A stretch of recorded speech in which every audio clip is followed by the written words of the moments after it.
ഇത് മാസ് മോട്ടോഴ്സിൽ നിന്നാണ്. നമ്മളെ ഹോണ്ട ആക്റ്റീവ വണ്ടിയുടെ ബാക്കിലത്തെ ഗിയർ ബോക്സിൻ്റെ സൈഡിലെ ഷാഫ്റ്റ്, അതായത് ഗിയർ ബോക്സിൻ്റെ ബെയറിങ്ങിൻ്റെ കംപ്ലയിൻറ്റ് റെഡിയാക്കാനായിട്ട് നമ്മൾ അയച്ചിട്ടുണ്ട്. അതിൻ്റെ കംപ്ലയിൻറ്റ് എന്ന് പറഞ്ഞാൽ ഈ വീല് പിടിപ്പിക്കുന്ന ഈ ഷാഫ്റ്റ് ഉണ്ടല്ലോ, ഈ ഷാഫ്റ്റിൻ്റെ ബെയറിങ് പോയേക്കണേ. പക്ഷെ അത് മാറണമെന്നുണ്ടെങ്കിൽ, ഇതാണ് ബെയറിങ്, നമ്മളത് മാറണമെന്നുണ്ടെങ്കിൽ ഫുള്ളായിട്ട് ഗിയർ ബോക്സ് ഇതേപോലെ അഴിച്ചാലേ നമുക്കത് മാറ്റാൻ പറ്റുള്ളൂ. അപ്പോൾ നിലവിൽ ഇവിടുത്തെ ഈ ഒരു ബെയറിങ് പോയിട്ടുണ്ട്. അതേപോലെ തന്നെ ഇത് ക്ലച്ച് ഷാഫ്റ്റിലേക്ക് വന്ന ബെയറിങ്ങാണ്, ക്ലച്ച് ഷാഫ്റ്റാണ്. അതിൻ്റെ ബെയറിങ് ഇവിടെ ഇത്രയും പ്ലേ കാണിക്കുന്നുണ്ട്. അതൊരല്പം പ്ലേ വരാറുണ്ട്, കാരണം വെച്ചാൽ C3 ബെയറിങ്ങാണ് നമുക്കതിന് യൂസ് ചെയ്യാം. ചെറിയൊരു പ്ലേ ഉണ്ടാവും, പക്ഷേ ഇത് ഓവറായിട്ടാണ് കാണുന്നത്. അപ്പോൾ കൂട്ടത്തിക്കടെ ആ ഗിയർ ബോക്സിൻ്റെ ക്ലച്ച് ഷാഫ്റ്റുമായി ബന്ധപ്പെട്ട ഇവിടെ നോക്കുമ്പോൾ അറിയാതെ എത്ര ഷെയ്ക്ക് കാണിക്കുന്നുണ്ട്. നമ്മൾ അവിടെ നമ്മൾ അനക്കണ സമയത്ത് ഇവിടെ എത്ര ഷെയ്ക്കിങ് വരുന്നുണ്ട്.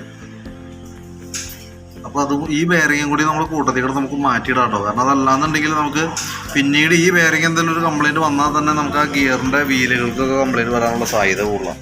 അപ്പോൾ എന്തായാലും നമ്മൾ അയച്ച് ഓൾറെഡി കംപ്ലയിൻറ്റ് കണ്ടിട്ടുമുണ്ട്. കണ്ട സ്ഥിതിക്ക് സ്വാഭാവികമായിട്ട് അതും കൂടി ഒന്ന് ക്ലിയർ ചെയ്തിടാം. ബാക്കിയത്തെ ബെയറിങ്ങുകളൊന്നും വേറെ പ്രശ്നങ്ങളൊന്നുമില്ല. നിലവിൽ അതൊക്കെ ആ രീതിയിൽ തന്നെ നിലനിർത്താം. വീലുകളൊക്കെ ക്ലീൻ ചെയ്ത് കയറ്റാം. പിന്നെ അത് കഴിഞ്ഞാൽ നമുക്ക് ഗ്യാസ്കറ്റ്, ഇതിൻ്റെ ഗ്യാസ്കറ്റൊക്കെ ഒന്ന് ചേഞ്ച് ചെയ്തിട്ടിടാം. ഈ ബ്രീത്തറിൻ്റെ പൈപ്പും ഒന്ന് മാറ്റിയിടാം. അത്രയായിട്ടാണ് നമുക്ക് ഗിയർ ബോക്സുമായി ബന്ധപ്പെട്ട് ചെയ്യേണ്ടി വന്നത് കേട്ടോ. അപ്പോൾ ഞാൻ അതിൻ്റെ അതടക്കമുള്ള ഒരു എസ്റ്റിമേറ്റ് പറഞ്ഞു. നമുക്ക് ഈ ഷാഫ്റ്റിൻ്റെ ബെയറിങ് നമുക്ക് മാറ്റേണ്ടി വരും. അതേപോലെ തന്നെ ഈ ഓയിൽ മാറേണ്ടി വരും. അത് നമ്മൾ പറഞ്ഞ എസ്റ്റിമേറ്റിൽ അതിനകത്ത് കൂട്ടിയിട്ടില്ല. കാരണം നമ്മളത് അഴിക്കുമ്പോഴാണ് നമുക്ക് ആ കംപ്ലയിൻറ്റ് കൃത്യമായിട്ട് നമുക്ക് മനസ്സിലാവണം കേട്ടോ. അപ്പോൾ അതിൻ്റെ എനിക്ക് തോന്നുന്നു ഒരു 100 ചില്ലാൻ രൂപ, 100-150 രൂപ റേഞ്ചൊക്കെ വരാൻ സാധ്യതയുണ്ട്, ബെയറിങ്ങും ഓയിൽ കൂടിയിട്ട് കേട്ടോ.